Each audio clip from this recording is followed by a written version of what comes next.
Cero, Julia en la Onda, con Carmen Juan. Y en el territorio negro con Manu Marlasca y Luis Rendueles, y también hoy tenemos invitados, dos investigadores del Instituto de Ciencias Forenses y la Seguridad de la Universidad Autónoma de Madrid, que son Néstor García y Marta Rivera. Antes nos adelantaba un poco Manu y Luis que ellos lideran un proyecto muy ambicioso que trata de prever cuando una desaparición va a acabar de la peor forma posible, que esto nos suena a ciencia ficción, que lo hemos visto en el cine, pero que podría ser real. Néstor García, Marta Rivera, buenas tardes a los dos. Hola, muy buenas tardes, ¿qué tal? Bueno, aquí yo estamos los dos. Creo que Manu y Luis nos deberíais presentar un poco a ambos, porque Néstor es criminólogo, coordina el proyecto, y Marta Rivero es psicóloga e investigadora. ¿Cómo conocisteis vosotros este proyecto y de dónde sale? Bueno, pues el proyecto sale de la Secretaría de Estado para la Seguridad. Allí trabaja un grupo de policías y de guardias civiles con los que mantenemos buena relación.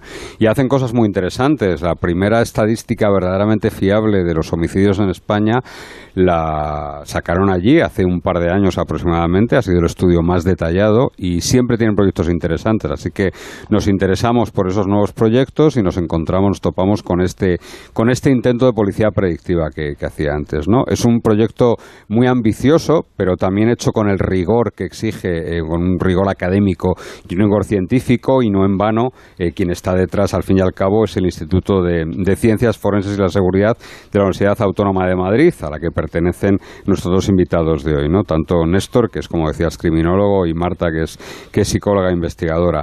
Y bueno, el proyecto por lo que pretende es revisar una muestra suficiente de desapariciones con el peor final posible, efectivamente, con ese desenlace homicida, para encontrar en ellas unos patrones comunes, unos patrones que permitan crear una herramienta para predecir si efectivamente una desaparición tiene mala pinta mal, es decir, una clasificación más ambiciosa aún que la que hay ahora de las desapariciones de alto riesgo o desapariciones inquietantes, como se llamaban antes. ¿Cuánto se inició este proyecto?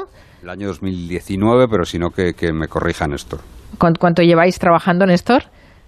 Bueno, pues como muy bien estaba comentando Manu, la mayoría de actividades de investigación que realizamos en el seno del ICFS, del Instituto de Ciencias Forenses y de la Seguridad, están formalizadas o están contratadas por el Ministerio del Interior a través de diferentes proyectos, ¿no?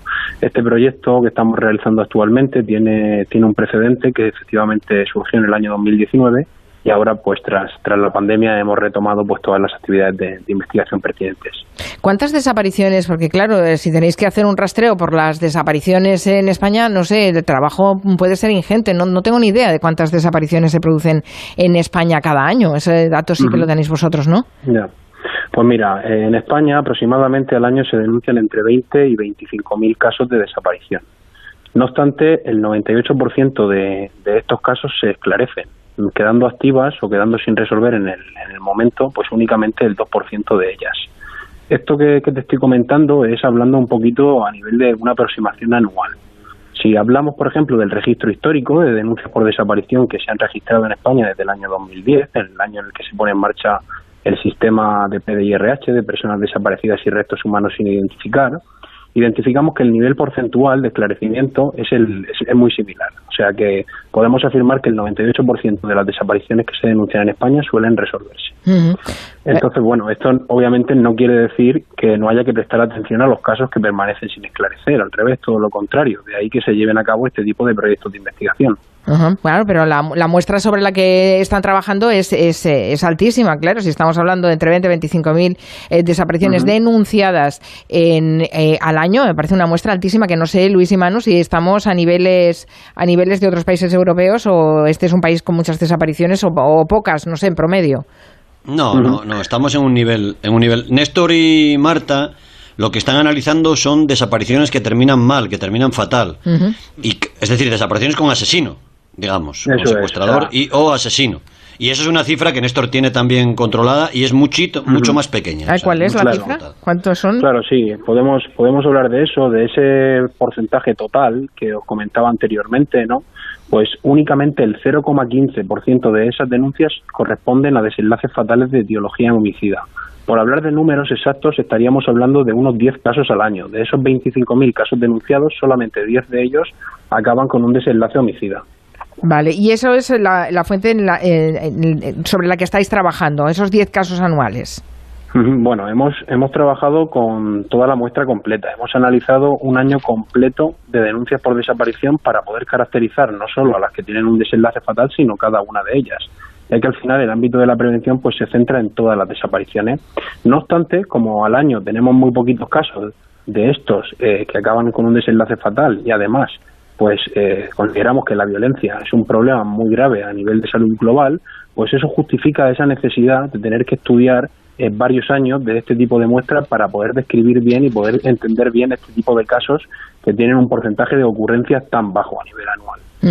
Bueno, estoy llegando a la conclusión de que haciendo un estudio exhaustivo de las desapariciones, además del tanto por ciento de las que acaban mal, digamos, que acaban en homicidio, pero al estudiarlas todas habréis llegado, no sé si llegáis a la posibilidad de clasificar los diferentes motivos por los cuales la gente desaparece y también establecer, no sé, una serie de criterios básicos, ¿no?, que se puedan encasillar las desapariciones. Esta es una desaparición tipo tal, tipo cual. No sé si habéis llegado a esa clasificación.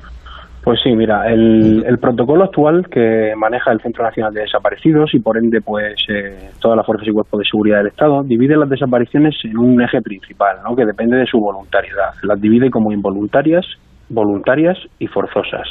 No obstante, como eso está basado en solo un eje, lo que nosotros hicimos en el año 2019 fue realizar una investigación a través de pues diferentes técnicas de estadística multivariante, lo que nos permite realizar clasificaciones, e identificamos que existían 4 escenarios principales dentro de ese eje de voluntariedad. Por lo tanto, actualmente hablamos de desapariciones voluntarias relacionadas con escapes, desapariciones voluntarias relacionadas con aspectos disfuncionales, y luego en el otro eje tendríamos las desapariciones involuntarias relacionadas con aspectos accidentales, y por último las desapariciones forzosas relacionadas con el ámbito delictivo, que sería pues el tipo en el que podemos encajar esta tipología tan característica de la que hablamos como la desaparición con desenlace fatal de etiología homicida. Marta, este proyecto que encabezáis estudia entonces esas desapariciones con finalidad homicida. ¿Las estudiáis todas o solo escogéis alguna muestra? Bueno, pues realmente lo ideal para nosotros sería poder estudiar todos aquellos casos que se conozcan y que estén esclarecidos, pero sin embargo estas tareas de investigación suponen pues la aplicación de numerosos recursos tanto humanos como económicos. Nosotros en la actualidad estamos en vía de alcanzar unos 40 casos revisados, aunque desde luego el escenario ideal para nosotros sería pues poder llegar a los 100. ¿Y cómo es la metodología de trabajo? Es que no sé ni siquiera por dónde empezaría yo. Claro, como no soy la experta, no tengo ni idea con qué herramientas se cuentan, qué es lo primero que os planteáis y cómo vais desarrollando ese proyecto. Mira, pues nosotros a la hora de realizar la investigación, pues seguimos la metodología de revisión pormenorizada sobre el terreno. ¿A qué nos referimos? Pues una metodología que cuenta con 3 fases principales de recogida de la información. La primera estaría relacionada pues con el estudio de toda la documentación judicial y policial que encontremos disponible sobre el caso que estamos estudiando. Ya en segundo lugar encontraríamos una fase que está relacionada con la entrevista a los agentes policiales que en su momento investigaron el caso, así como aquellos entornos de las víctimas y los agresores. Y ya la tercera estaría relacionada con la entrevista final del agresor en prisión.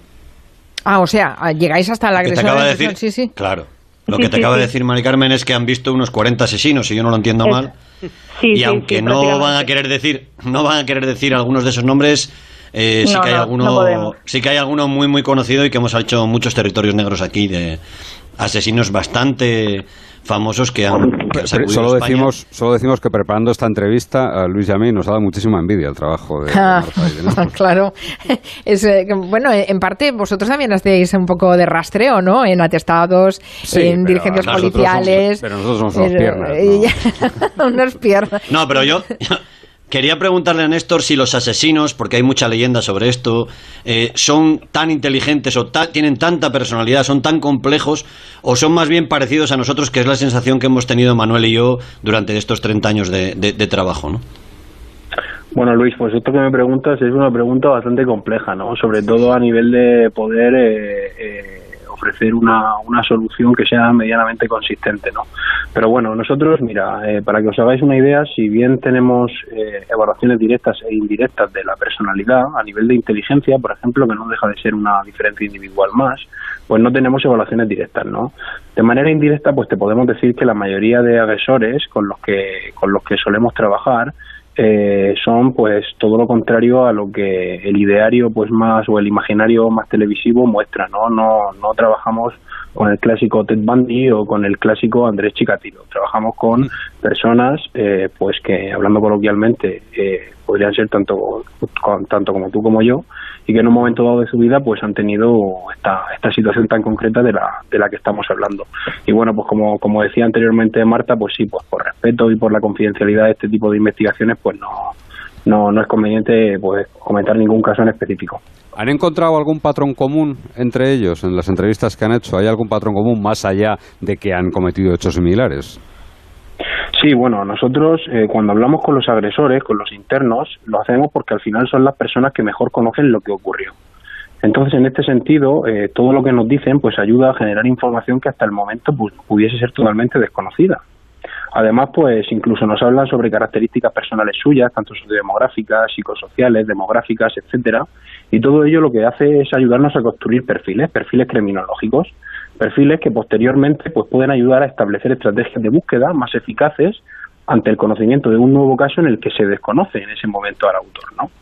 Todo esto pues está muy relacionado con la perfilación inductiva, que es una técnica de perfilado que, por resumir, pues a través del estudio de grandes cantidades de casos y de la aplicación de técnicas de estadística multivariante, pues permiten crear tipologías de agresores, entre otros aspectos, ¿no? Viendo las similitudes que pueden tener entre ellos.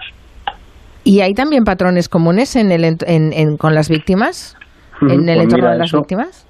Eso es una pregunta muy interesante, muy interesante. Para que os hagáis una idea, en un estudio publicado en el Congreso Internacional de Psicología Jurídica y Forense en el año 2020, se identificó que a nivel general las víctimas de desaparición con desenlace homicida comparten una serie de características pues relacionadas con haber tenido una discusión previa, tener relación con pares delincuentes, estar en un país diferente al de origen, abusar del alcohol y las drogas, estar en un proceso de separación y ruptura o tener un estilo de vida ajetreado, ¿no? Por ejemplo, tener dificultades económicas, entre otras, por nombrar alguna de ellas. Pero es muy importante diferenciar que esto que os estoy comentando es a nivel general, de todas las desapariciones que acaban con un desenlace homicida. Posteriormente, si segregamos por tipos, que es una de las conclusiones a las que hemos llegado en este estudio, hemos visto que hay algunas características que discriminan o que son capaces de diferenciar entre los grupos, ¿no? Por ejemplo, en aquellas desapariciones con desenlace homicida, que se relacionan con homicidios de género, hemos visto que el hecho de que existan discusiones previas o estar en un proceso de separación y ruptura son dos de las variables que más caracterizan a este tipo. Por otro lado, en cuanto a las desapariciones con desenlace homicida, que están motivadas por riñas, por la existencia de riñas o peleas a nivel previo, pues hemos visto que tener un estilo de vida ajetreado, abusar del alcohol y las drogas o estar en un país diferente al de origen son variables que caracterizan mucho a este tipo. Volviendo, por ejemplo, al tercer tipo, que son aquellas desapariciones que con desenlace homicida que concursan con otras actividades delictivas, hemos visto que la variable que mejor caracteriza a estas víctimas y a estos agresores es que tiene relación con pares delincuentes. Y en el último escaño, ¿no? En el último tipo que podemos encontrar de este tipo de desapariciones relacionadas con motivaciones económicas o de precio o recompensa, encontramos pues características como tener dificultades económicas o desconocer el lugar donde ocurre el hecho por parte de la víctima. Todo esto que os estoy comentando está publicado en diferentes informes del Ministerio y estudios científicos publicados por el ICFS. Estoy pensando, porque a veces con Manu y con Luis, cuando hablamos de algunos casos, hay un momento que me parece un momento importantísimo, un punto de inflexión, y es cuando denuncias una desaparición. Eso a mí me da vueltas en la cabeza, ¿no? Porque, claro, con esas tipologías tan amplias de las que nos habéis hablado, ¿cuándo denuncias que desaparece? ¿Cuando hace media hora que no sabes nada? ¿Cuando ha pasado un día? ¿Cuando han pasado dos? Es que es una responsabilidad enorme cuando llamas a la policía, ¿no? Bueno, a nivel de concienciación, lo que podemos lanzar desde aquí, y ya no solamente para los oyentes de vuestro programa, sino para toda la sociedad en general, es tratar de quitar, ¿no?, o luchar contra ese mito de que hay que esperar 48 horas para denunciar. Nada más lejos de la realidad. Nuestros agentes policiales, nuestras fuerzas y cuerpos de seguridad del Estado van a recoger una denuncia por desaparición desde el minuto 1. Por lo tanto, cuanto antes se haga esa denuncia, mayor garantía de que se pueda tratar con éxito el caso, ¿no? Independientemente de cómo acabe después. No sé, Manu y Luis, si veis que próximamente se creará una unidad precrimen. ¿Habéis visto cómo están evolucionando? Por eso iba a preguntar yo, porque no sé si, pese a que la iniciativa sale de la Secretaría de Estado para la Seguridad, ¿habéis encontrado algún recelo entre los caimanes de policía y de Guardia Civil, entre los más veteranos que, bueno, miran así como de reojo diciendo, bueno, pero estos que vienen a hacer aquí o qué? Porque claro, para vuestro trabajo es indispensable su colaboración. ¿Habéis encontrado colaboración y hasta entusiasmo en ellos o no? Pues mira, Manu, la verdad es que como tú dices, la colaboración de las fuerzas y cuerpos de seguridad Ay, que estamos perdiendo la comunicación. Ahora parece que la recuperamos de nuevo. ¿Ahora mejor? Sí, ahora mejor, sí. Bueno, pues os contaba que efectivamente este proyecto ha sido contratado por el Ministerio del Interior, ¿no? Específicamente por el CND, por el Centro Nacional de Desaparecidos. En este sentido, esta parte de la Administración, pues la verdad es que está muy concienciada con la utilidad de este tipo de estudios y así, o en este sentido, están demostrando su apoyo, ¿no? Si bien es cierto que a nivel policial a veces encontramos algunas reticencias a la participación en las fases de entrevista, es de justicia o es objetivo decir que la mayoría de los agentes policiales que entrevistamos colaboran muy gustosamente con nosotros. Y obviamente para una investigación como esta, pues es todo un lujo. Caimanes, los has llamado, Manu Marlasca. Sí, ay, que no te van a saludar cuando vayas a verlos, Caimanes. Bueno, Caimanes somos Luis y yo también, no pasa nada. Somos unos Caimanes. Ay, señor. Bueno, pues hemos aprendido mucho y seguiremos con mucha atención todas estas investigaciones que afortunadamente Manu y Luis, como tienen las antenas puestas, cualquier novedad nos la harán llegar. Muchas gracias, Néstor García, Marta Rivera, buenas tardes. Gracias. Buenas tardes a vosotros. Chao. Adiós. No quiero cerrar el territorio negro sin preguntarle a Manu si hay alguna novedad de esa agresión homófoba ayer a ese joven de 20 años en Malasaña. No, que la policía está investigando casi desde que tuvo noticia de la denuncia, que además el principal elemento de investigación es el propio testimonio de la víctima y lo que se está haciendo es corroborar en todos los puntos ese testimonio, ¿no? Comprobando si hay pues grabaciones, por ejemplo, de esos agresores antes o después de los hechos. Bueno, yo creo que todavía es un poquito pronto. Agresores encapuchados, que lo atacaron con un cúter. Eso es. Es tremendo. Gracias, Manu Marlasca, Luis Rendueles. Hasta la próxima. Adiós. Adiós.